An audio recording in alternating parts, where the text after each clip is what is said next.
Hey, it's Tess, and I basically skipped the whole first half of forming this leaf. If you haven't quite guessed, it is a leaf. It is of the red, magenta, and yellow stem kind.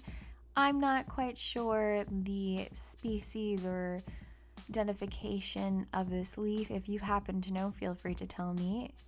I'm all ears, except I'm gonna completely disregard it because this is a hideous combination and it will be completely renewed in the coming minutes. For you. Took me a while because I had to stare at this for probably 4 hours until it was completely formed.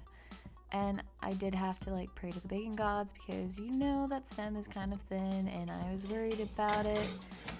But it lasted, and it ended up taking 5 to 6 layers of paint to completely get rid of all of that color.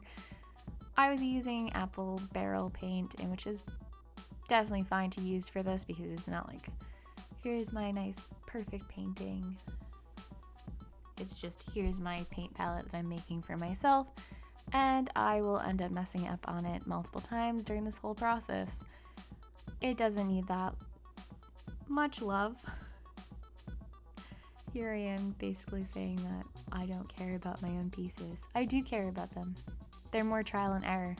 We love its imperfections a lot more, and we tend to notice it a lot more than we should. So with adding extra details, it tends to be a lot of paint puddling up on here, as well as potentially forgetting that you're going to end up running out of paint.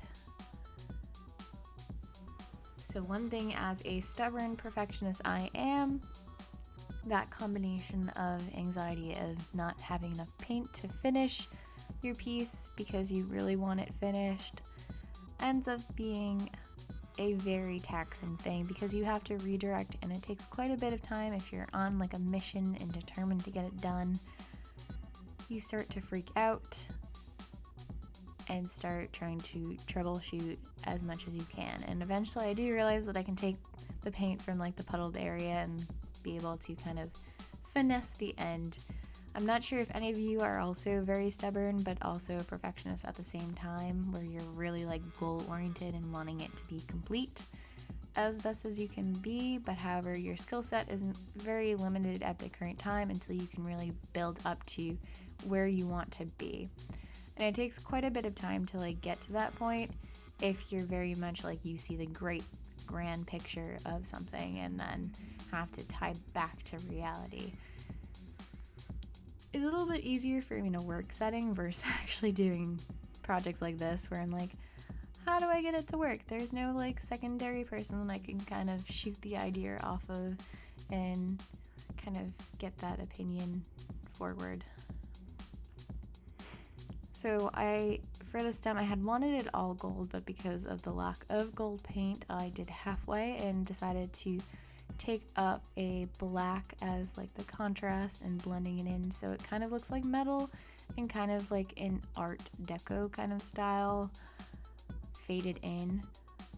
And I also decided that the trimming should end up being black because the white ends up making it contrast way too much, and I kind of want it to blend in a little bit more, so I ended up coating it with black. But if you needed to know, this paint palette is a very luxury item. I've wanted to make a paint palette for maybe several years now. I've had polymer clay kind of stacked away in a hoarding craft supplies bin, and from that I kind of was oh, I don't have a ceramics area to do this, but I really want to try it, and I think polymer clay would work because it's waterproof, but I'm still going to add varnish to it so that I can get this very custom look. Except I don't think I'm actually going to use it as often as I think I would, because I only really use acrylic, and I tend to not clean acrylic paint off my paint palettes as often as someone should, and maybe you guys can relate with that. But I feel this should be watercolor or gouache, and I don't have watercolor tubed paint. I have gouache, but I haven't used them in forever, and they're probably solid, so this might just be more of a decor kind of piece for right now until I figure out what the heck I'm doing with my life when it comes to using this. Except There was a lot of quirks with this, and I'm completely okay with it. Coming to terms with it is kind of a struggle. But painting the back, I almost forgot to do this because I was like half goal-oriented to get the varnish on it. And I was like, yes, I can varnish, except my varnish somehow messed up completely and it left me with like this bony, fleshy thing, and I tried covering it up with more white, and that took forever because I was running out of white paint too. And I was coming to terms with the fact that I'm not sure how to troubleshoot this, so I decided that I would scrap the cup that I normally use and basically come up with a new cup, and then eventually decide that I'm gonna varnish the whole thing after I figure out how to get white paint on everything again. And I like washed that brush like 5 times because this is the varnish brush that I always use.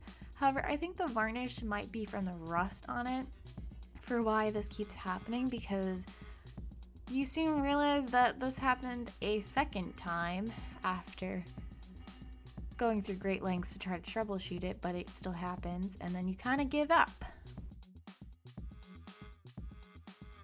I wanted this to be white so that I could end up having a neutral base tone instead of black, where I would have this now darker tone to kind of impact the color, because normally you would paint on white paper.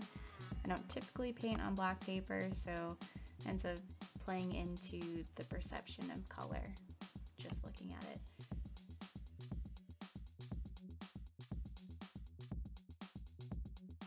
I do like the end product, however, I do make more mess ups and I end up cracking it because the stem is very weak.